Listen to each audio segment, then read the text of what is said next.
para aqueles que nos visitam. Aqui em nossa igreja nós temos ouvido o Senhor Deus falar conosco já há alguns meses nesse livro de Jeremias. Hoje nós chegamos ao final do capítulo 17. A última porção desse capítulo, você pode observar, ela vai do versículo 19 até o versículo 27.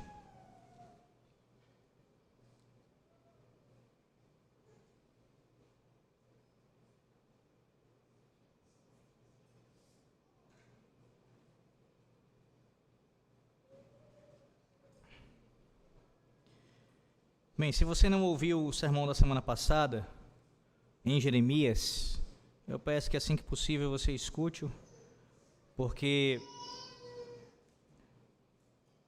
o assunto, pelo menos um dos assuntos tratados naquele sermão, colocando melhor, o assunto principal tratado naquele sermão, ele de certa forma permeia aqui o que ainda ouviremos nessa manhã, que tem a ver com a ideia de confiança no Senhor Deus. Só que agora isso será visto de forma mais específica na questão do lidar com o dia do Senhor. Então esse pano de fundo quanto a confiarmos no nosso Deus está presente, ele permanece aqui presente nesse texto, mas agora com essa aplicação relacionada ao dia do Senhor. Então é importante que você tenha também isso em mente, o que foi pregado no domingo passado. Não entenda que com isso que você não pode compreender o sermão dessa manhã. Claro que você pode compreender. Há uma unidade aqui em si mesmo, nessa perícope, para você compreender. Mas para lançar mais luz ainda e mais conhecimento da passagem, ouça quando puder o sermão anterior. E os demais também em Jeremias. Jeremias capítulo 17, a partir do versículo 19 até o final do capítulo. Assim diz a palavra do Senhor nosso Deus. Ouça, essa é a palavra do Deus eterno. Assim me disse o Senhor: vai, põe-te à porta dos filhos do povo, pela qual entram e saem os reis de Judá, como também a todas as portas de Jerusalém, e dize-lhes: ouvi a palavra do Senhor, vós, reis de Judá, e todo Judá, e todos os moradores de Jerusalém, que entrais por estas portas. Assim diz o Senhor: guardai-vos por amor da vossa alma, não carregueis cargas no dia do Shabat, nem as introduzais pelas portas de Jerusalém. Não tireis cargas de vossa casa no dia do Shabat, nem façais obra alguma, antes santificai o dia do Shabat, como ordenei a vossos pais. Mas não atenderam, não inclinaram os ouvidos, antes endureceram a cerviz para não me ouvirem, para não receberem disciplina. Se deveras me ouvirdes, diz o Senhor, não introduzindo cargas pelas portas desta cidade no dia do Shabat, e santificardes o dia do Shabat, não fazendo nele obra alguma, então pelas portas desta cidade entrarão reis e príncipes, que se assentarão no trono de Davi, andando em carros e montados em cavalos, eles e seus príncipes, os homens de Judá e os moradores de Jerusalém. E esta cidade será para sempre habitada. Virão das cidades de Judá e dos contornos de Jerusalém, da terra de Benjamim, das planícies, das montanhas e do sul, trazendo holocaustos, sacrifícios, ofertas de manjares e incenso, oferecendo igualmente sacrifícios de ações de graças na casa do Senhor. Mas, se não me ouvirdes, e por isso não santificardes o dia do Shabat, e carregardes alguma carga, quando entrardes pelas portas de Jerusalém no dia do Shabat, então acenderei fogo nas suas portas, o qual consumirá os palácios de Jerusalém, e não se apagará. Amém. Ao ler o aviso no mural do vestiário, Peter mal podia acreditar nos seus olhos, no que eles viam diante de si. Deve haver algum erro, ele pensou. Peter, ele jogava rugby pela Universidade de Oxford. O seu time tinha uma partida marcada para o domingo seguinte. E ali, de pé no vestiário, ele ficou consternado ao encontrar o seu nome na escalação do time. Consternado porque havia informado ao técnico, desde o dia do início da sua carreira, que ele não jogaria rugby no domingo. Peter era cristão. E para ele, o primeiro dia da semana era um dia para adoração, não era um dia para jogar rugby. Peter procurou o seu treinador e disse: desculpe-me, mas não vou jogar na partida do domingo.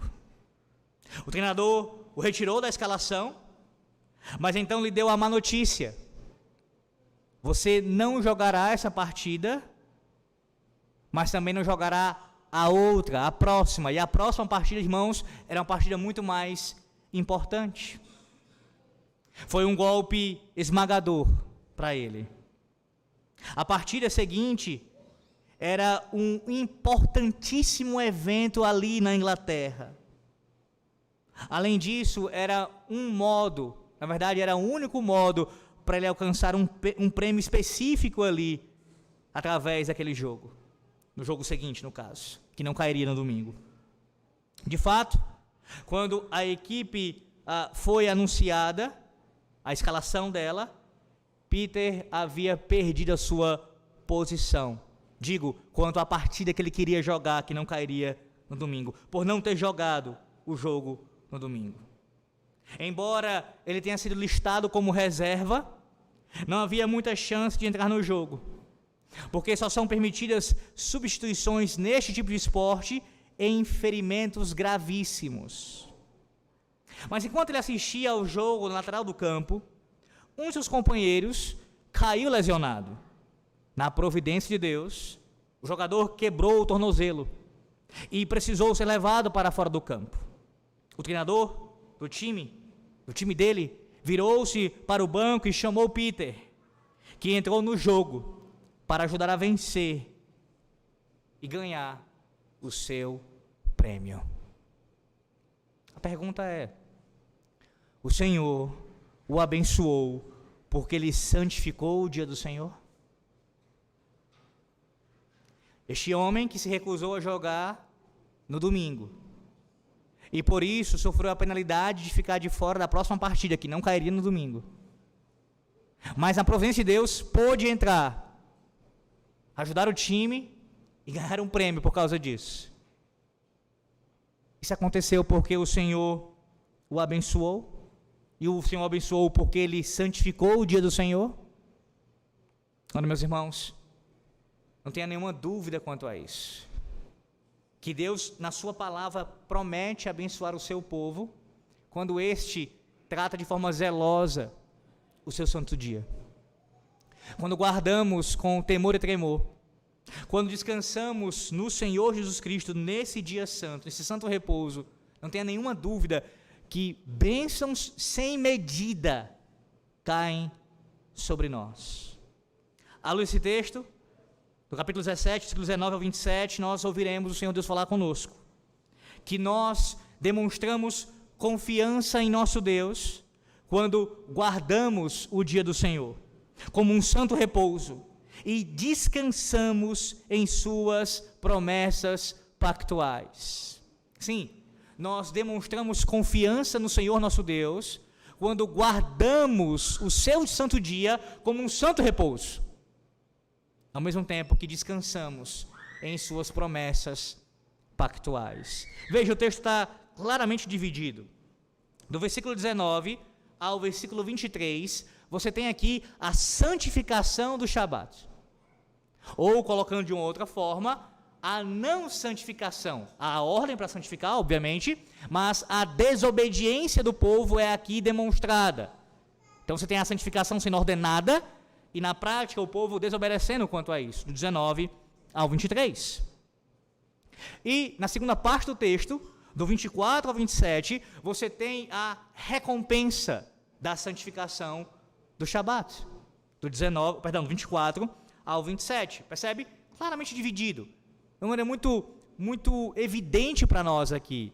A ordem para santificar, para guardar o mandamento, bem como também em seguida as bênçãos, as consequências que decorrem desta obediência, ou no caso de quando não há obediência, quando há desobediência, as consequências desta desobediência. Nosso foco aqui, certamente, em primeiro lugar, é com relação à santificação do Shabat. Veja novamente versículos 19 até o versículo de número 22.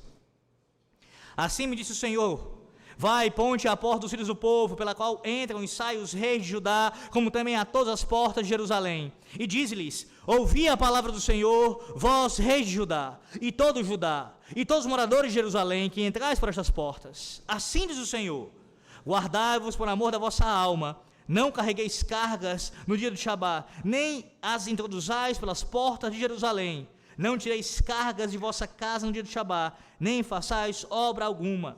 Antes, santificai o dia do Shabá, como ordenei a vossos pais.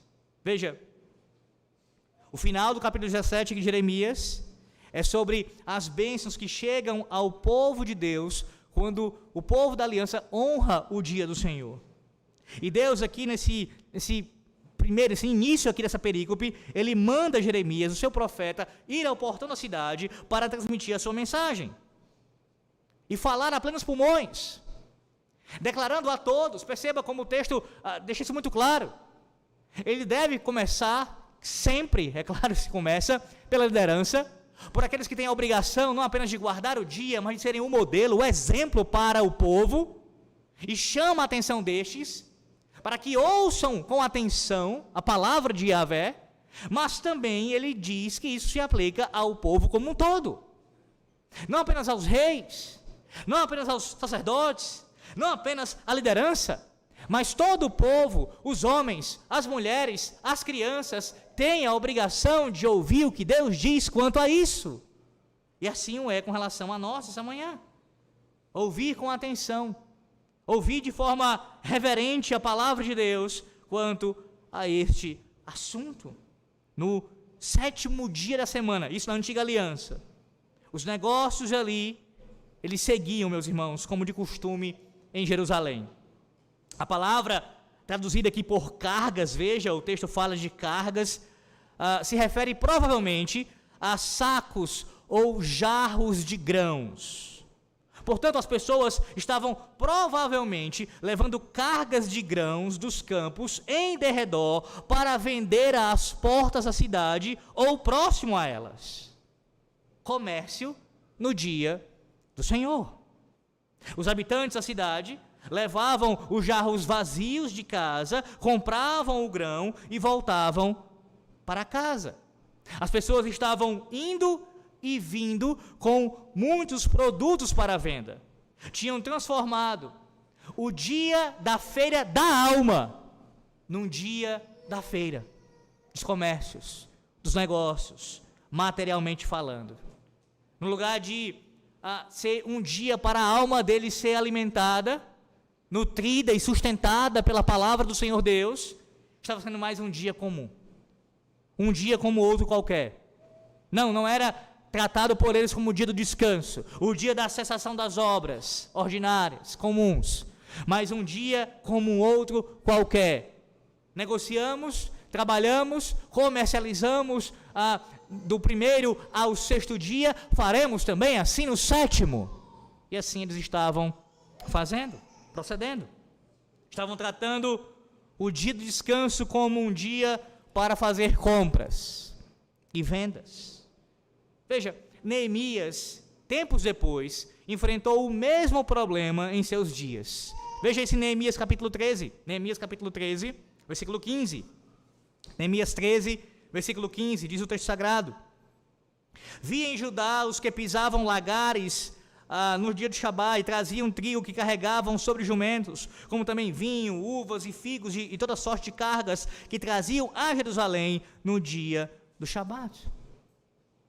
Não apenas nos dias de Jeremias, mas mesmo depois do exílio babilônico, que é o período de Neemias, isso também ainda aconteceu.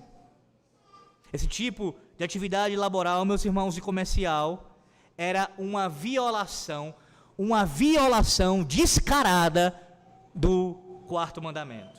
As palavras do reformador João Calvino era como se desejassem publicamente desacreditar e desprezar Deus. Que maneira melhor, eles pensavam, de avançar no mundo dos negócios, do que trabalhar 7 dias por semana em vez de 6. Que maneira melhor? Descansar um dia. Está querendo que eu tome prejuízo? Eu fique pobre?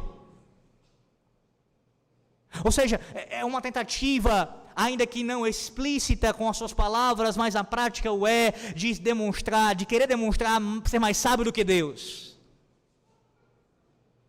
Trabalhando todos os dias eu posso de fato ganhar mais, produzir mais, ser mais próspero. Ora, mas o nosso Deus não intencionou que nós fôssemos escravos do trabalho. Você não foi criado por Deus para ser escravo do seu trabalho.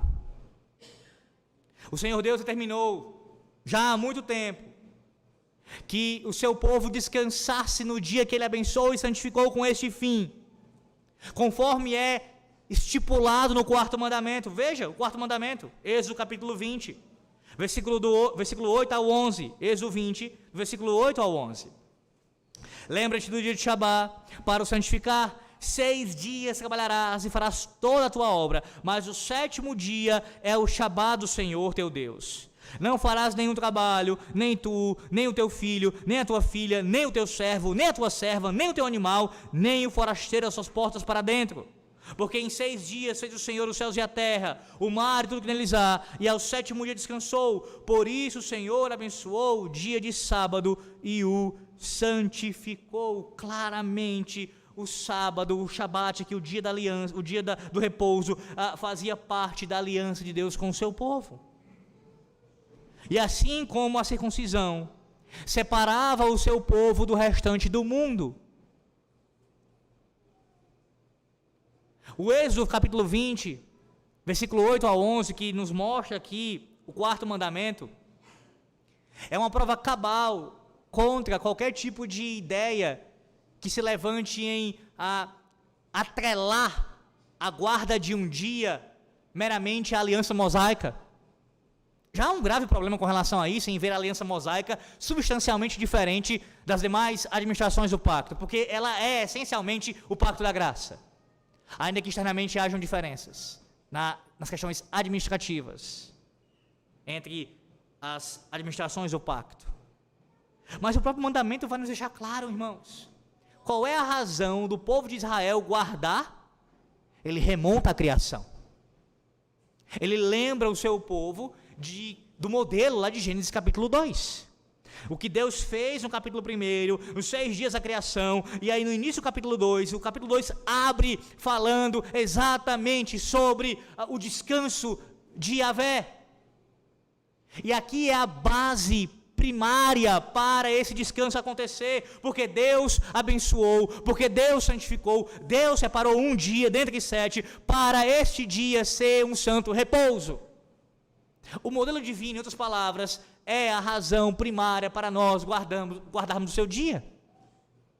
Então não é algo referente somente a Israel, mas para toda a criação de Deus, sem exceção. Sem exceção.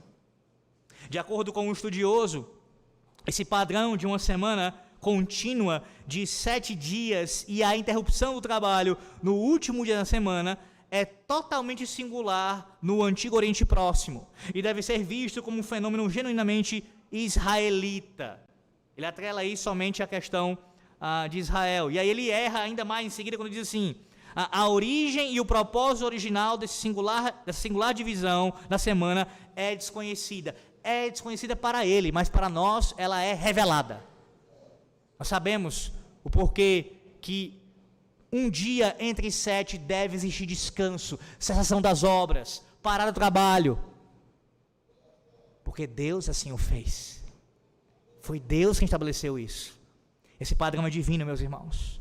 Foi o próprio Deus quem assim o fez. A guarda do dia é um mandamento do nosso Deus. Enquanto todos os demais trabalhavam, no caso, pensando nas nações pagãs, os povos pagãos, o povo de Deus deveria descansar. Negativamente, eles não deveriam fazer trabalho algum. E aqui o trabalho, entenda, é o trabalho ordinário, comum, o trabalho que você faz no seu dia a dia, que você precisa cessar no último dia antes do dia do Senhor. Positivamente, deveriam manter o dia do Senhor como santo, santificá-lo. Deveriam separar, na antiga aliança, o 7º dia para Deus. Por que razão? Uma outra razão, porque eles mesmos eram separados por Deus para o próprio Deus. Sim, santificar o dia do Shabat era seguir o modelo do próprio Deus. O 4º mandamento, observe, como você ouviu agora em Êxodo 20, ele é o único que explicitamente, em sua fala ali, no momento que é dado ao povo, remonta à criação como sua justificativa. Não entenda isso mal. Todos os 10 mandamentos são dados na criação, eles são ali estabelecidos. No caso, Deus coloca a sua lei no coração do homem, não tenha dúvida quanto a isso. Todavia, quando você lê o Decálogo, você perceberá que o único que explicitamente faz menção à criação como justificativa para a guarda do mandamento é exatamente o 4º. Percebe? Se não há, via de regra, disputa em dizer que todos os 9, permanecem a nova aliança, mesmo nenhum deles aparecendo uma justificativa explícita da criação, quanto mais o 4º, que remonta a antes da entrega da lei em caráter público e formal, por escrito. Ora, Deus fez o trabalho da criação em 6 dias, mas descansou no 7º. Portanto, diz Gênesis 2, versículo 3, e Êxodo 20, versículo 11, que abençoou Deus o dia 7º e o santificou. Sim, ele remonta a criação, ao descanso de Deus, depois da sua obra de criação. Guardar esse dia era uma maneira de compartilhar do descanso de Deus. Todavia, como as demais leis de Deus, os demais mandamentos do Senhor, este mandamento foi ignorado por conta e risco da nação. Deliberadamente, eles abandonam este mandamento. Veja o versículo 23, o lamento aqui de Deus: não atenderam, não inclinaram os ouvidos, antes endureceram a cerviz, para não me ouvirem, para não receberem disciplina. As pessoas também eram teimosas assim nos dias de Jeremias. Aqui é uma referência aos pais que já haviam quebrado esse mandamento, mas também os seus filhos, nos dias de Jeremias, não estavam dispostas a santificar o dia do Senhor. Percebe como é um problema desde a queda? Desde a queda. Você vê aqui Jeremias falando sobre isso, Jeremias 17, uma referência aos pais daquela geração que já estavam quebrando também o Shabat. Você viu Neemias falando sobre isso depois do exílio, depois de ser levado em cativeiro, e permanece em nossos dias. Que luta, irmãos! Que luta! Que luta renhida é essa? De, por vezes, o Senhor Deus falar ao seu povo, através dos seus ministros, com relação à importância de santificar este dia. E nunca é demais um sermão sobre isso. Nunca é demais. Pelo contrário, sempre é providencial. E como este o é com relação a isso, na sequência natural das exposições em Jeremias. Percebe que precisamos ser lembrados acerca desse mandamento também por esse motivo? Por que você acha que o Senhor Deus começa o 4º mandamento assim? Lembra-te. Se você é um leitor assíduo dos nossos catecismos e conhece bem a nossa teologia, você sabe muito bem o que significa isso. porque você e eu somos inclinados a esquecermos. Esquecemos. Por isso, novamente, ele te diz essa manhã: lembra-te. Lembra-te. Lembra-te do meu dia santo. Caso contrário, Deus diz em sua palavra que o seu juízo cai sobre aqueles que profanam o seu santo dia. Onde, pastor? Versículo 27, veja. Versículo 27. Deus faz esta ameaça aqui, que é muito clara. Se não me ouvirdes, e por isso não santificardes o dia do Shabá, e carregardes alguma carga, quando entrardes pelas portas de Jerusalém no dia do Shabá, então acenderei fogo nas suas portas, o qual consumirá os palácios de Jerusalém, e não se apagará. Aqui, meus irmãos, há mais uma transgressão aqui, para acrescentar à lista do profeta Jeremias, com relação aos pecados que trazem o fogo do juízo divino. Sim, a não santificação do Shabá.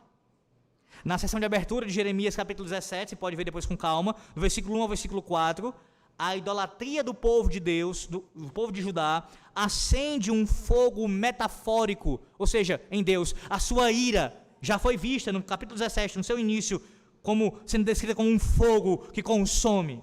Agora, ao final da passagem, a ira de Deus, que foi acesa por Judá, resulta em um incêndio de verdade que consome as portas e os palácios de Jerusalém. E essa destruição foi literalmente cumprida, executada pelos babilônios. Exatamente o que Deus está dizendo aqui no versículo 27. Porque vocês profanaram o meu dia santo, as portas, e vocês serão consumidos pelo fogo da minha ira.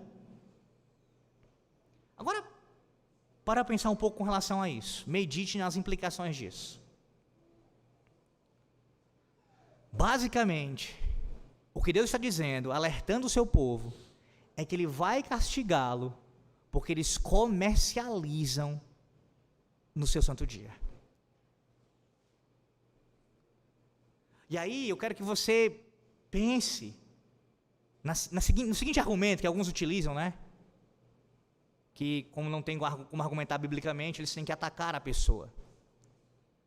Esses pastores, esses neopuritanos que falam sobre guardar o domingo dessa forma, que tudo é proibido, que não pode fazer nada, enfim, colocam pechas e mais argumentos falaciosos em cima de nós. Dizem que é um absurdo você querer cobrar que alguém deixe de, por exemplo, comer fora no domingo. Qual é o problema de você ir uma vez na vida a uma pizzaria? Qual é o problema? Qual é o problema? Fogo de Yahvé! Esse é o problema. É o que ele diz em sua palavra. Você acha isso radical acerca de um ministro falando sobre isso? O que você tem a dizer do seu Deus falando sobre isso? Você não chama de radical, não? Você não trata como alguém que está sendo meticuloso demais, não? Olha que Deus detalhista. Porque esse é o argumento que muitos usam com relação a Deus, o Deus do Antigo Testamento. Ele é tão detalhista, ele é tão meticuloso, que Deus é esse que vai lançar fogo sobre um povo, inclusive crianças, que estão apenas comprando e vendendo no seu dia. Que absurdo! Esse tipo de ataque que você faz, ou que você escuta de alguém que faz, é um ataque contra o próprio Deus. Porque foi o próprio Deus que demonstrou o seu zelo pelo seu dia. Foi Ele quem disse isso. E foi Ele quem advertiu, dizendo que haveria fogo sobre aqueles que profanam o seu dia deliberadamente, conscientemente. E a exemplificação da profanação aqui é através de comércio. Não é a única forma de profanar o dia, entenda. Mas é uma demonstração de como isso acontecia, como eles não zelavam por esse dia, cuidando dos seus próprios negócios no dia do Senhor. Foi a boca do Senhor quem o disse, o próprio Deus.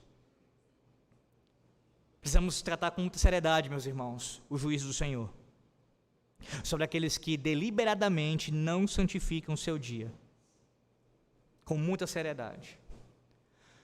Biblicamente, você tem exemplos aqui em Jeremias, em outros textos da palavra de Deus, Na história da igreja, você tem exemplos disso também acontecendo. Mas em nossos dias também. Em nossos dias.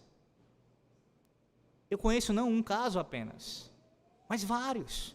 De pessoas que deliberadamente profanam esse dia e experimentam o juízo de Deus. Aí você diz assim, é porque você correlaciona como se fosse o juízo apenas algo que vai trazer um impacto mais visível. Como alguém tendo o fogo caindo sobre a casa dela, literalmente. Mas há várias formas de Deus punir temporalmente. Quer ver um exemplo disso? Imagine alguém que não para de trabalhar, a vida dele é para o trabalho, ele é um escravo do trabalho. Tal pessoa, em si, já está recebendo o juízo de Deus. Nessa condição deplorável de ser um escravo do trabalho. Mas também, não poucas vezes, vários indivíduos que assim o fazem, assim procedem, experimentam juízo, sabe como? Tentam juntar dinheiro e não conseguem. Por mais que trabalhem, mas nunca prosperam financeiramente. Porque não confiam em Yahvé. Não descansam em Deus. Não descansam no seu santo dia. E acham que a provisão, o pão de cada dia, vem pela força do seu braço. E Deus derramando juízo. Derramando juízo. Ou na área da saúde, como eu já vi e tenho visto. As pragas chegam. Porque o comércio é aberto no domingo. Porque os negócios não param. Deus traz juízos. Isso continua acontecendo, meus irmãos. Continua acontecendo quando pessoas deliberadamente, de forma consciente, rejeitam o dia do Senhor. Ou pensando no principal. Espiritualmente. Se você achar que alguém, que só porque ela cresceu financeiramente, todo mundo está com saúde, aparentemente está tudo bem, e essa pessoa vive para o trabalho e não santifica o dia, ela é abençoada, exatamente o contrário. Exatamente o contrário, porque você está tendo uma visão meramente materialista da coisa. O fulano não santifica o dia do Senhor, abre o comércio, trabalha, faz o que ele quer, e ele tem dinheiro, ele tem carro, ele tem isso e aquilo outro, a família está com saúde, Deus está abençoando. Como é que é a vida de oração de um indivíduo desse? Como é que é a vida dele de leitura da palavra? Como é que é o culto doméstico na casa dele? Você acha mesmo que isso é bênção do Senhor Deus? Ora, um exemplo disso, muito claro, é quando muitas vezes essas pessoas botam os filhos nos melhores colégios, dão todo o suporte, toda a estrutura, esses filhos se desviam. Pastor, então quer dizer que somente pela guarda do dia do Senhor isso preserva nossos filhos? É claro que não. O que vai preservar nossos filhos em última instância é a mão poderosa de Deus, a sua graça operando nos seus corações. Agora, os meios que Deus estabeleceu para que a gente venha a apresentar o Evangelho, a viver a sua palavra, um deles é guardar o seu dia. Então não tem nenhuma dúvida que quando a família está afastada disso, a tendência é que ela continue cada vez mais distante, o que vai influenciar os filhos dos filhos e assim por diante. Então, naquilo que é principal, no espiritual, não tenha dúvida que se as outras áreas estiverem bem, essa não estará. Não estará.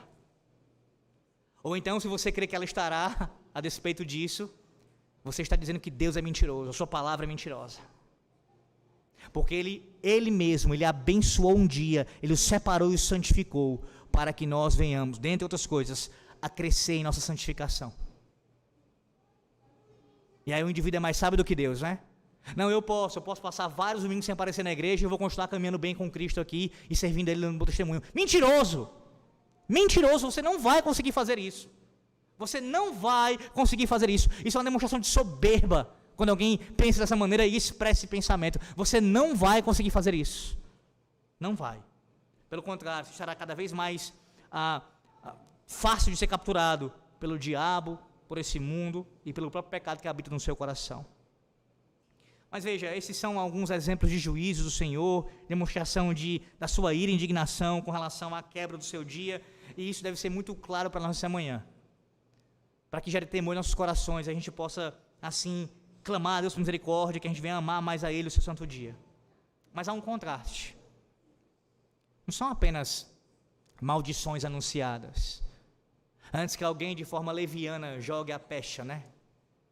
Essa é a pregação bem característica dos neopuritanos. Eles gostam de enfatizar somente as maldições. Mentirosos. Bênçãos sem medida são dadas aqui, em Cristo Jesus, para a glória de nosso Deus. E veja como isso é anunciado. As bênçãos para os que guardam o dia do Senhor. Grandes bênçãos vinham para o povo de Deus, meus irmãos. Sempre vieram. Sempre que eles lembraram do dia do Senhor. Nossos pais, bem como também nós em nossos dias. E o texto aqui descreve pelo menos 3 bênçãos em especial. Primeiro, há uma bênção aqui relacionada à aliança de Deus com Davi. A aliança aqui davídica. Uma bênção real.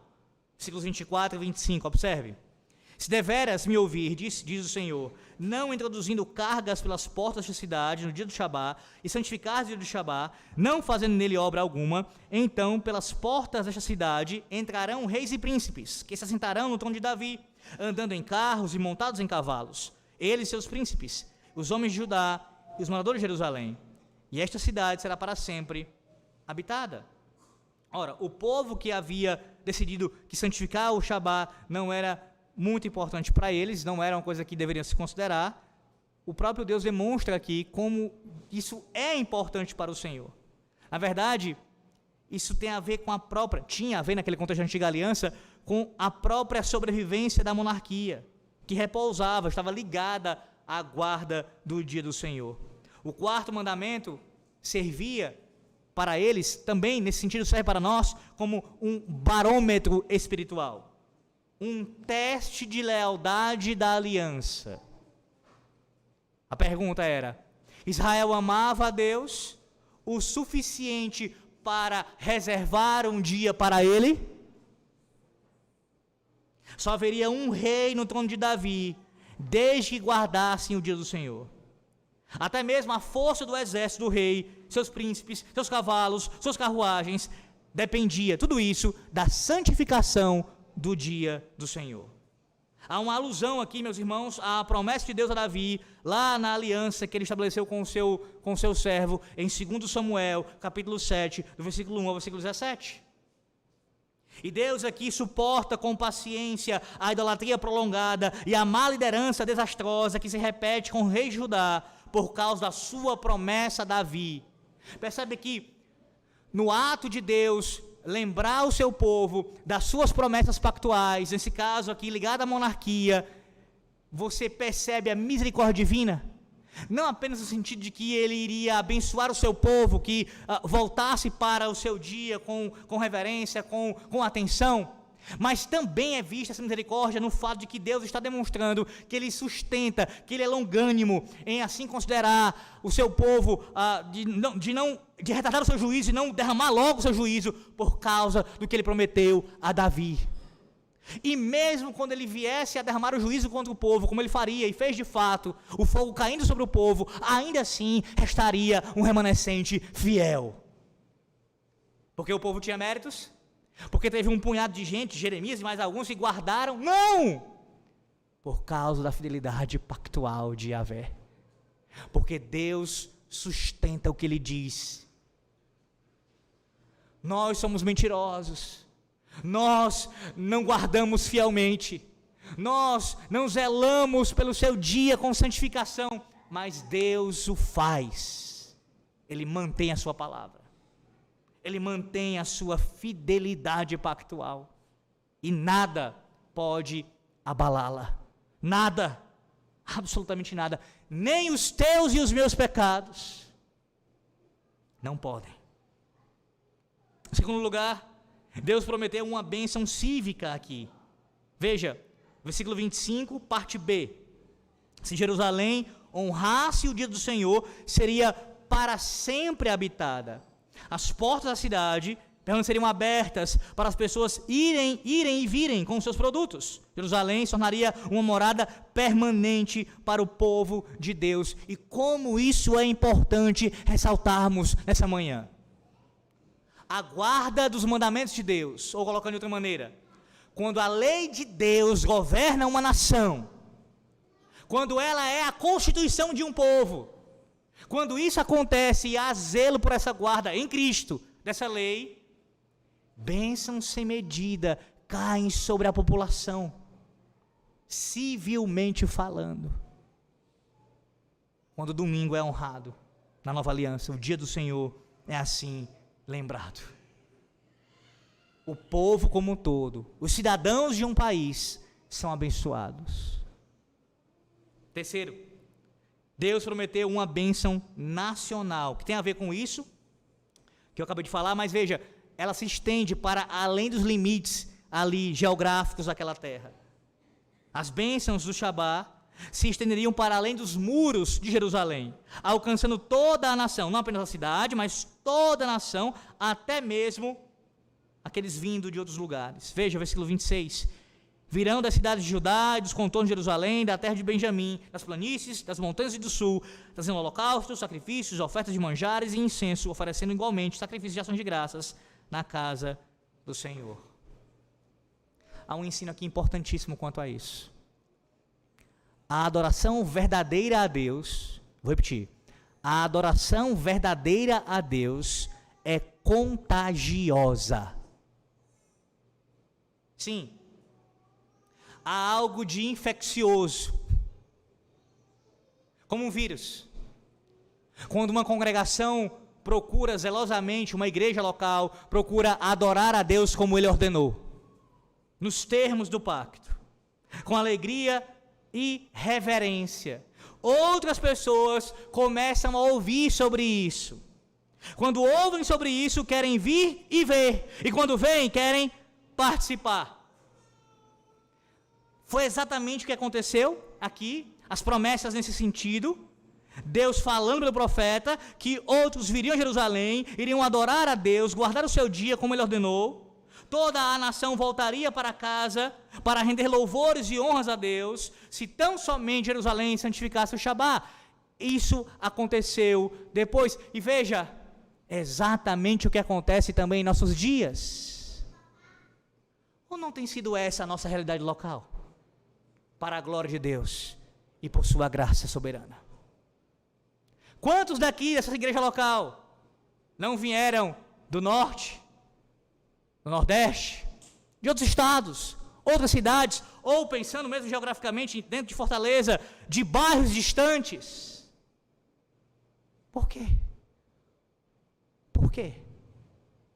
Certamente não é por causa da capacidade dos pregadores, nem pela aparência, muito menos, nem por qualquer outra coisa. Não há nenhum atrativo externo.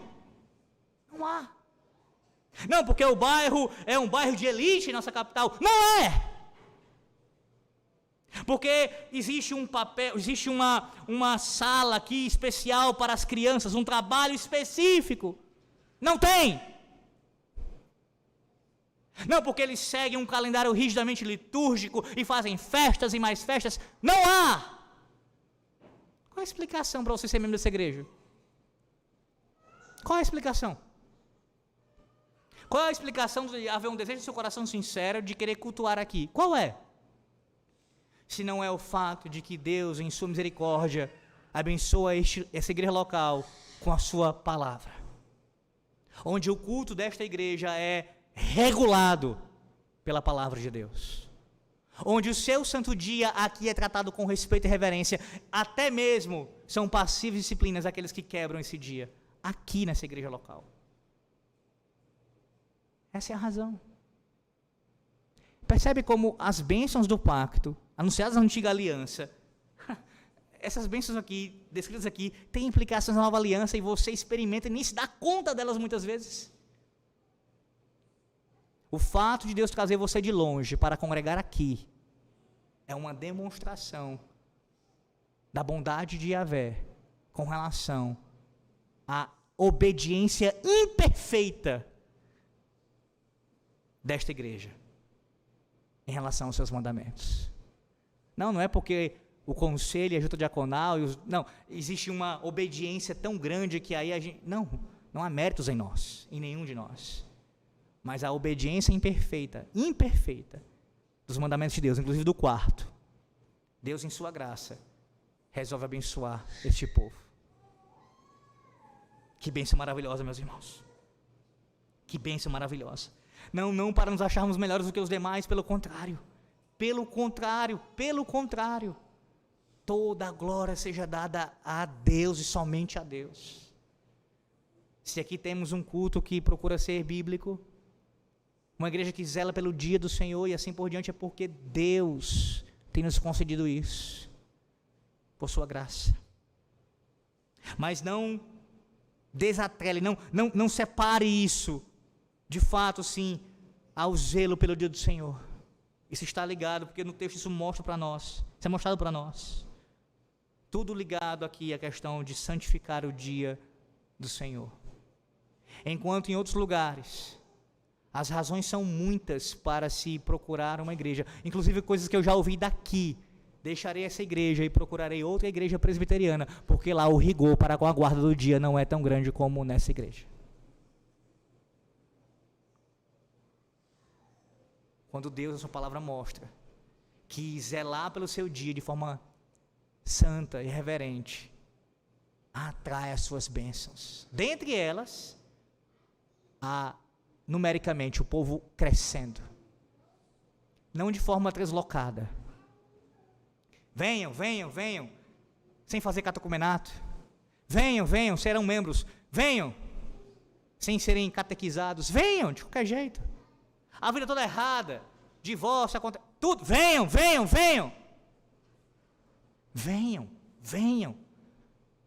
Mas para, em obediência ao Senhor, responder a sua palavra e assim congregarem numa igreja que adora a Deus e guarda o seu dia como Ele ordenou, sem, de forma nenhuma, amenizar os próprios termos que Deus estabelece. E Deus, de forma tão misericordiosa, com compaixão por nós, tem demonstrado esse crescimento paulatino, devagar, com muitos reveses no caminho, mas está acontecendo. Qualitativamente também. Que a gente possa olhar para isso e dar toda a glória a Deus, ser grato a Ele por isso, e jamais pensar que isso é obra de homem algum. Há um comentarista que diz que santificar o dia do Senhor levaria o povo ali a um estado próspero e independente, com sua própria família e corte real, com sua capital Jerusalém, o centro religioso da vida da nação. Sim, traria bênção sobre bênção para o povo de Deus. Lembram lá os que estiveram na convivência, mas também aqueles que já ouviram esse sermão que eu preguei em João capítulo 1, graça sobre graça, a ideia de ondas. Assim são as bênçãos pactuais.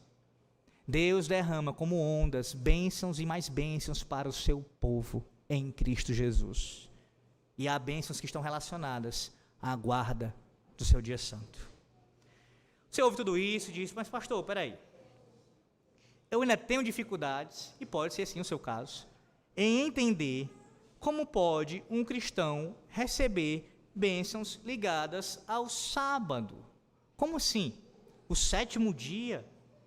Como é que é isso? Como é que eu, na Nova Aliança, posso ser abençoado pela guarda de um dia, uma vez que eu não sou ordenado por Deus, na Nova Aliança, a guardar o sétimo dia? Ora, você precisa entender, e eu não tenho tempo suficiente para isso agora, isso já foi falado na nossa igreja várias vezes, então eu vou fazer uma síntese disso, tá? E ficando alguma dúvida quanto a isso, você me procura após o culto para nós conversarmos, se não hoje, em outro momento. Mas veja, houve uma mudança de dia a ser guardado, da antiga para a Nova Aliança. Nós, a Nova Aliança, não adoramos mais a Deus no sétimo dia da semana, mas no primeiro dia da semana. Esse é o dia a ser guardado. Como é que a gente comprova isso, pastor? Biblicamente, abra em João capítulo 20, sem desmarcar Jeremias 17. João capítulo 20, veja.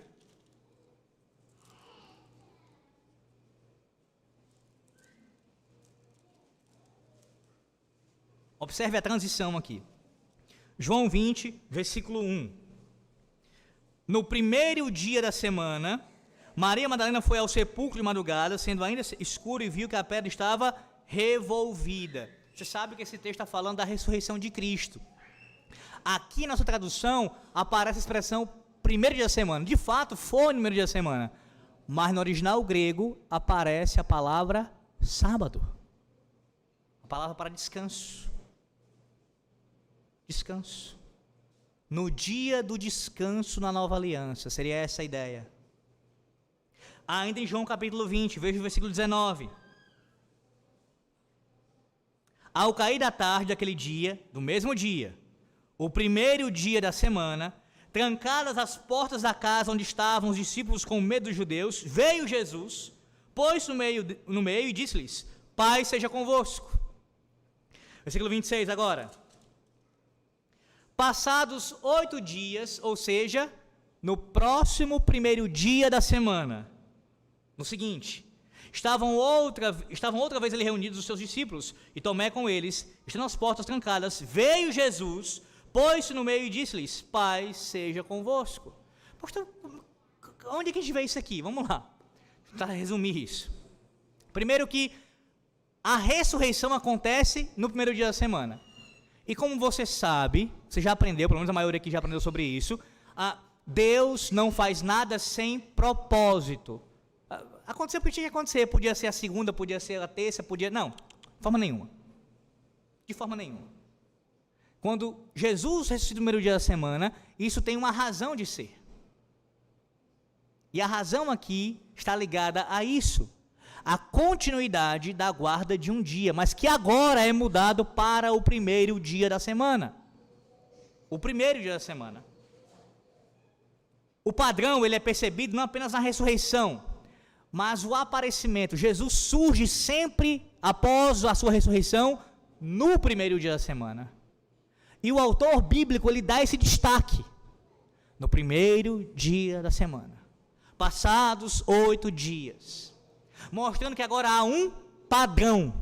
Jesus ressuscita no primeiro dia e vai ter com os seus discípulos comunhão com o seu povo no primeiro dia da semana. Há um padrão aqui. Mas a gente tem um vislumbre disso no Antigo Testamento. Vá lá para Levítico, capítulo 23.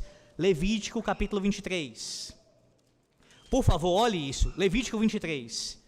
Veja como passa desapercebido muita coisa na palavra de Deus quando você faz a sua leitura. Levítico 23. Esse texto precisa ser lido, não apenas esse, tem outros também, mas eu preciso ser sucinto aqui. Em parceria, juntamente com o João capítulo 20. Levítico 23, versículo 9. Veja.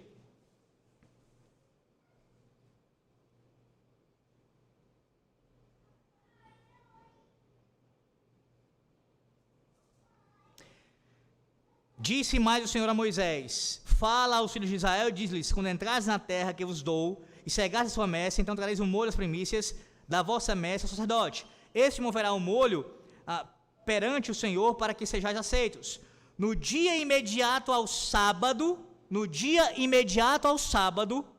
o sacerdote o moverá. No dia em que o moverdes o molho, oferecereis um cordeiro sem defeito de 1 ano em holocausto ao Senhor. A sua oferta de manjares serão 2 dízimas de 1 éfa e 1 flor de farinha, amassada com azeite para a oferta queimada de aroma agradável ao Senhor. E a sua libação será de um vinho, a 4ª parte de um hin.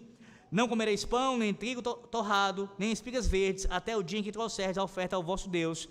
É estatuto perpétuo para vossas gerações, em todas as vossas moradas. Versículos 36 e 39 agora. 36 a 39, veja. 36 e 39 do mesmo capítulo. 7 dias oferecereis ofertas queimadas ao Senhor. Ao dia 8º, tereis o quê? Santa convocação. E oferecereis ofertas queimadas ao Senhor. É reunião solene. Nenhuma obra servil fareis. Aí segue. São estas as festas fixas do Senhor, que proclamareis para as santas convocações, para oferecer ao Senhor oferta queimada, holocausto e oferta de manjares, sacrifício e libações, cada qual em seu dia próprio. Além dos sábados do Senhor, e das vossas dádivas, e de todos os vossos votos, e todas as vossas ofertas voluntárias, trazereis ao Senhor. 39. Porém, aos 15 dias do mês, do mês sétimo, quando tiveres recolhido os frutos da terra, celebrareis as festas do Senhor, por 7 dias. O primeiro dia e também ao 8º haverá descanso solene. O que é isso, pastor? Ora, já na antiga aliança, Deus determinou que o dia 8º, ou o primeiro dia da semana, em certas ocasiões, seria tratado também como um dia solene, um dia de descanso. Quando João escreve a expressão 8 dias depois, você precisa ter ideia, o pano de fundo na sua mente, é uma referência ao que o Antigo Testamento fala com relação a isso. Isso é teologia bíblica, irmãos. Escritura com escritura. O próprio Antigo Testamento, já por meio de sombras, nos mostra que Deus tinha uma consideração pelo 8º dia, ou pelo primeiro dia da semana, apontando para uma futura transição que ocorre por ocasião da ressurreição de Cristo. Veja, o versículo 9 que você viu aí no capítulo 23 de Levítico, descreve as primícias, a festa das primícias. O que acontece no dia do Senhor, no primeiro dia da semana? Jesus, que é a primícia dos que dormem, ressuscita. E aí eu poderia falar muitas outras coisas sobre isso, mas é só um vislumbre para você ver como quando os presbiterianos falam que o dia do Senhor agora é o primeiro dia da semana, isso não é sem respaldo bíblico. Antigo e Novo Testamento mostram exatamente isso. Quando a igreja celebrava a ressurreição do Senhor, isso na igreja primitiva, ela relacionava a alegria do 8º dia àquela famosa declaração do Salmo 118, verso 24. Este é o dia que o Senhor fez, regozijemo-nos e alegremo-nos nele. Aí você pode ver Atos capítulo 20, versículo 7, quando o apóstolo Paulo vai pregar a palavra de Deus, em Atos 20, versículo 7, é dito que isso aconteceu no primeiro dia da semana, com o fim de partir o pão. 1 Coríntios capítulo 16, versículos 1 e 2, ele manda a igreja recolher ofertas no dia do Senhor, no caso a expressão é no primeiro dia da semana. O que você tem aqui? O modelo apostólico, seguindo o padrão de Cristo. Ele ressuscita, ele aparece aos seus discípulos no primeiro dia da semana, os discípulos continuam se reunindo no primeiro dia da semana. O dia de Pentecostes acontece no primeiro dia da semana, quando o Santo Espírito desce sobre o povo, sobre os discípulos, e a igreja permanece reunindo no primeiro dia da semana. Mas há algo ainda mais, se eu posso dizer isso, ainda mais categórico, ainda mais explícito, ainda mais, que deixa você ainda mais entusiasmado. Apocalipse 1:10. O apóstolo João vai dizer em Apocalipse 1:10, que ele recebeu a sua revelação no dia do Senhor. E aí alguém diz, pastor, peraí, então quer dizer, de onde é que o senhor infere, de onde é que a confissão de fé de Westminster infere, que dia do Senhor ali é o domingo? A expressão dia do Senhor, no original grego, ela só aparece ali, e em 1 Coríntios, capítulo 11, versículo 20. A ceia do Senhor. Eu não sei se isso mexe com você. A ideia no original grego é de um dia que é singularmente pertencente ao Senhor, assim como a ceia do Senhor. A ceia do Senhor não é mais uma refeição, não é uma refeição qualquer como as demais refeições que nós faremos daqui a pouco. A ceia do Senhor, ela é uma refeição que é especial, ela é assim tratada como pertencente singularmente ao Senhor. É a refeição do pacto. A mesma expressão no original grego aparece em Apocalipse 1:10. Dia do Senhor. Há um dia que é singularmente pertencente ao Senhor. Que dia é esse? À luz do que o antigo falava do 8º dia, à luz do que João diz da própria ressurreição de Cristo, à luz de Atos, 1 Coríntios, qual é o dia? O dia que agora a igreja guarda como o dia do Senhor. Ainda tem ignorantes que diziam assim, e sim, eu não vou falar menos do que isso, na verdade é o mínimo que eu posso chamar alguém de ignorante com relação a isso. A confissão de fé, eu acho isso errada. Está errada por usar a expressão sábado cristão. Onde já se viu um negócio desse? Sábado cristão? É um termo teológico, é claro, é uma expressão teológica, mas profundamente enraizado na palavra de Deus. Porque a palavra que eu li para vocês várias vezes aqui como Shabat, eu leio dessa forma por conta do seu significado, descanso. Quando nossos pais falaram no capítulo 21 sobre sábado cristão, estão dizendo o seguinte, em outras palavras, ainda resta para o povo de Deus, tendo como pano de fundo Hebreus capítulo 4, versículo 9 e 10, ainda resta para o povo de Deus um descanso, um Shabat cristão, a nova aliança. Então não há nenhum problema em fazer isso, pelo contrário, é ser fiel ao que a revelação bíblica nos dá. Deixa-me ler o capítulo 21 da nossa confissão de fé sobre isso, na penúltima sessão desse capítulo, que fala do culto religioso e do domingo. Como é lei da natureza que em geral uma devida proporção do tempo seja destinada ao culto de Deus, assim também em sua palavra, por um preceito positivo, moral e perpétuo, preceito que obriga a todos os homens em todos os séculos, Deus designou particularmente um dia, em 7, para ser um sábado, um dia de descanso, santificado por Ele. Desde o princípio do mundo até a ressurreição de Cristo, esse dia foi o último da semana. E desde a ressurreição de Cristo foi mudado para o primeiro dia da semana. Dia que na Escritura é chamado de dia do Senhor. E que há de continuar até o fim do mundo como sábado cristão. Esse é o posicionamento confessional. Aí você diz assim, mas pastor, eu ainda tenho dificuldade. Como é que Deus pode fazer uma mudança dessa? Mudar o mandamento? Como assim? Veja que há um pressuposto errado. Como se você pudesse dizer o que Deus pode fazer. Mas pastor, não, eu entendo, mas como assim? Não é um mandamento? Como é que pode mudar? Veja, existe uma questão teológica com relação a isso que eu preciso rapidamente explicar. Existem mandamentos do Senhor que são tratados pelos teólogos, são descritos nesses termos pelos teólogos, à luz da própria palavra de Deus, é claro, eu vou explicar isso. De mandamentos positivos. Ou seja, são mandamentos que Deus deu ao seu povo durante um período, mas que aquilo essencialmente sendo feito, se fosse feito ao contrário, aquilo não seria pecaminoso. Foi pecaminoso enquanto Deus disse que seria pecaminoso. Exemplo prático.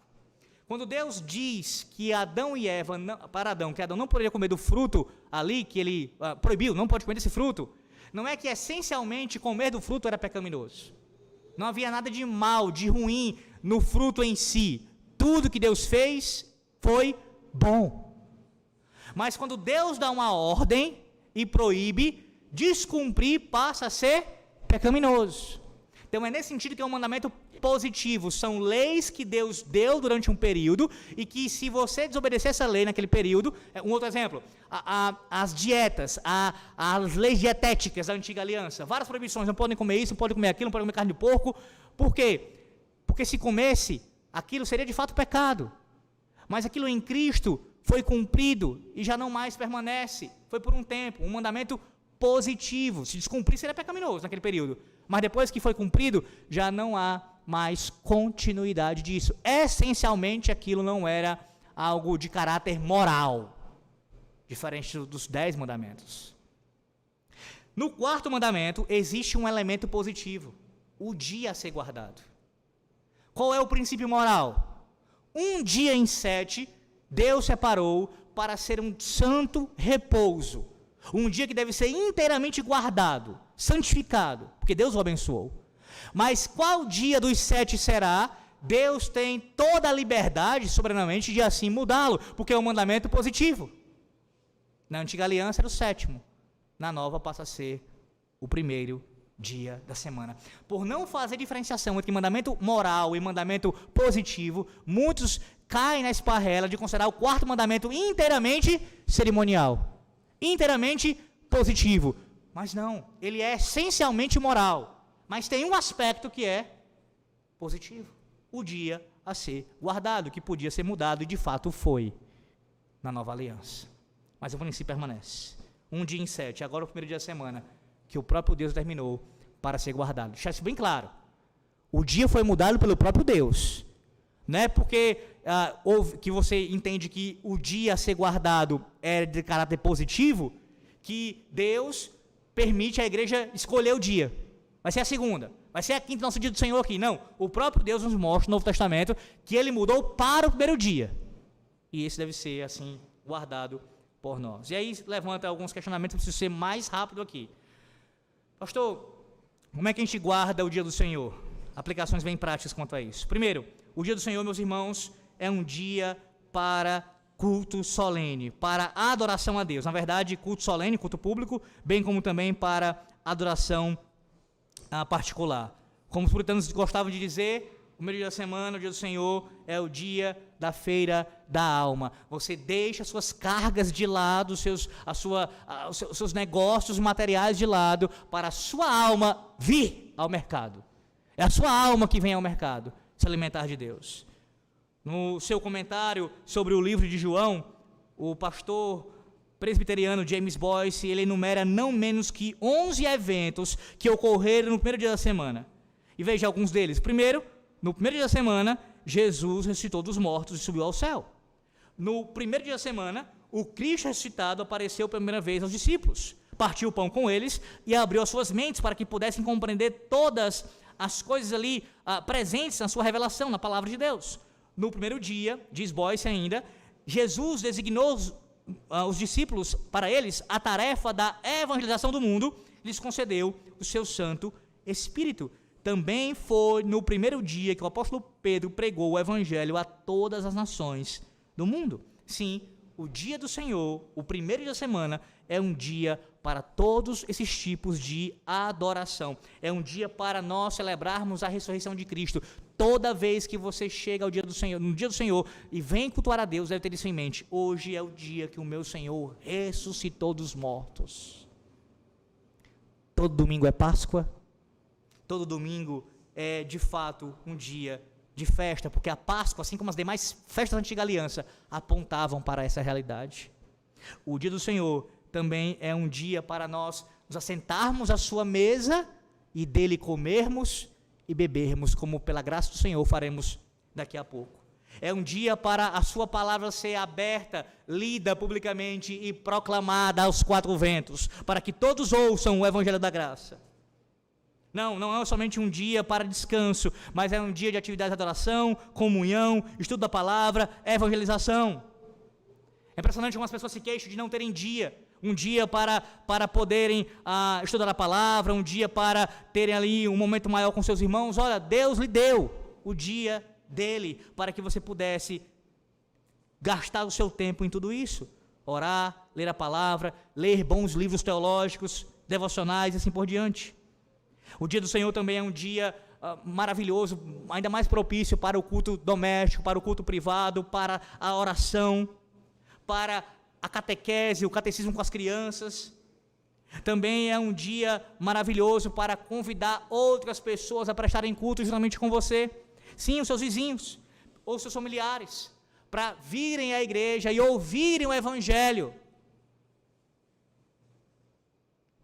Em segundo lugar, o dia do Senhor, além de um dia de culto, público e privado, de comunhão dos santos, é também um dia de misericórdia. Misericórdia. Foi isso que o Senhor, ele falou várias vezes aos fariseus. Eles eram legalistas, estavam mais preocupados com o que as pessoas não podiam fazer do que aquilo que elas deveriam fazer. E é fácil imaginar aqui alguns deles escutando ou lendo Jeremias e perguntando o que ele queria dizer com uma carga aqui no versículo 27. Quanto é que pesa uma carga? Quão grande é? Ora, eles queriam saber para poder condenar qualquer um que no entendimento deles estivesse ali quebrando o mandamento, carregando algum tipo de peso. Na verdade, esse é exatamente o tipo de raciocínio que os fariseus utilizam quando o Senhor curou um coxo no dia do Shabat. Lá em João 5,8, Jesus disse a ele: levanta-te, toma o teu leito e anda. Mas os fariseus disseram: hoje é sábado e não te é lícito carregar o leito. É como se estivesse dizendo: não pode fazer isso. Veja, está bem aqui em Jeremias. Tenha o cuidado de não carregar uma carga sequer no sábado. Esse leito aí certamente é uma carga. Percebe como Jesus ele contrapôs esse ensino? e pela própria cura que ele realizou na vida daquele homem, ele demonstrou que esse é um dia de misericórdia, de cuidado com os necessitados. Ora, se todos os dias devemos exercer misericórdia, quanto mais no dia do Senhor, no grande dia que anuncia as grandes e eternas misericórdias de Deus em Cristo, quando este ressuscitou dos mortos. Mais ainda devemos assim agir, não sendo legalistas, não colocando fardo sobre as pessoas que elas não podem suportar, nem sobre si mesmos, não de forma nenhuma, não seguindo os fariseus, mas descansando em Cristo, exercendo misericórdia para com o nosso próximo. Assim devemos agir. É um dia de misericórdia, o dia do Senhor.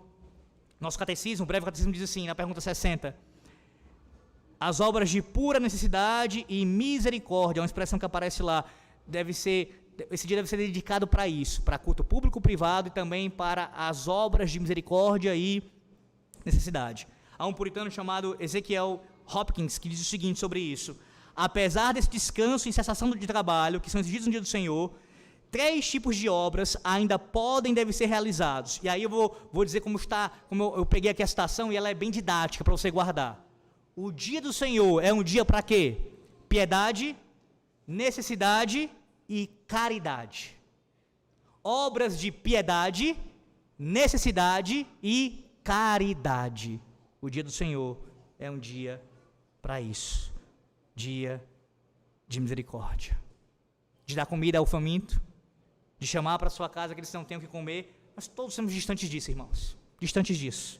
Falar do evangelho para aqueles que não conhecem a Cristo, ainda mais nesse dia, tudo isso. Em último lugar, o dia do Senhor é um dia também para descanso. Hebreus capítulo 4, versículo 10 diz: porque aquele que entrou no descanso de Deus, também ele mesmo descansou de suas obras, como Deus das suas. Ainda resta um descanso para nós. Sim, nesse dia, você cessa as obras que você tem nos seus dias comuns, de segunda a sábado, e no dia do Senhor, no dia da semana, você se dedica a descansar em Deus e trabalhar para o Senhor, nas obras de piedade, necessidade e misericórdia. Percebe que não é algo que você vai ficar descansando de forma inerte, parado, estou descansando, sentado, dormindo. Não, veja, o descanso no sentido de um repouso, de um sono, não é pecaminoso no dia do Senhor, claro que não, você pode, cabe, faz parte de você guardar o mandamento. Mas a ideia de descansar está muito mais relacionada a você parar o seu trabalho comum e agora se empenhar ainda mais no serviço a Deus. Nesse sentido, você não para de trabalhar, permanece trabalhando ainda mais intensamente para o Senhor Deus nesse dia. Há um comentário que diz o seguinte: quando estamos assim libertados, o Senhor possuirá nossas segundas e terças-feiras, nossas quartas e quintas-feiras, as nossas sextas, sábados e domingos, e todos os nossos dias, semanas e meses e anos, porque Ele nos comprou e é o dono do nosso coração em simples graça. Esse é um dia que você deve dedicar inteiramente ao Senhor Deus. Nosso catecismo também fala com relação à recreação. Irmãos, como a gente peca nisso? Como nós pecamos nisso? Pecamos nisso porque nós queremos usar justificativas que são absurdas para esse tipo de coisa. Não é um dia para você se recrear nesse sentido.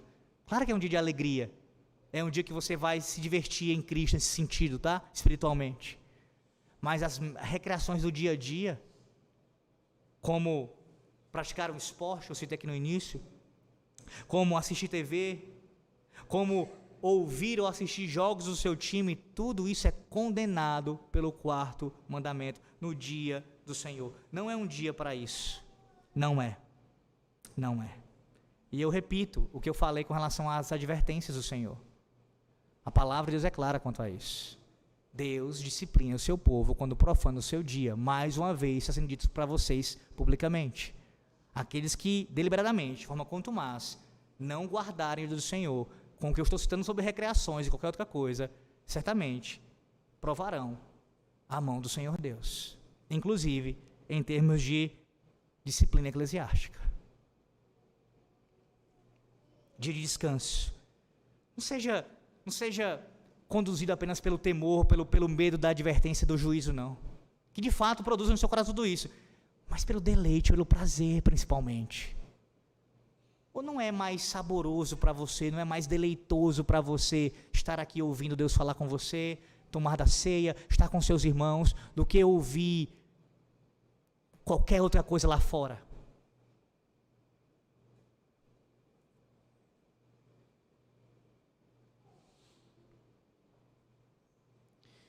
Em quem você confia? Essa é a pergunta. Em quem você confia? Porque aqueles que têm o dia do Senhor em alta consideração, é uma demonstração da confiança em Deus. Porque sim, ainda mais para aqueles que dependem do seu trabalho de maneira autônoma. Tem que estar produzindo para poder ter o seu rendimento. Você é chamado para confiar no Senhor e descansar nessa manhã. Eu tenho cuidado de ti. Ou tem faltado alguma coisa para você? Básica da sua vida. O que é essencial eu já lhe dei. O mais importante você tem em Cristo. Então confie. Pare o seu trabalho. Pare durante esse dia e trabalhe para mim ainda mais agora. Na piedade, na necessidade, na caridade. Não carregue as suas cargas nesse dia, mas venha ao Salvador e lance-se aos seus braços. Se lance e descanse em sua obra redentiva. A pessoa bendita do Senhor Jesus Cristo, que te chama para confiar nele.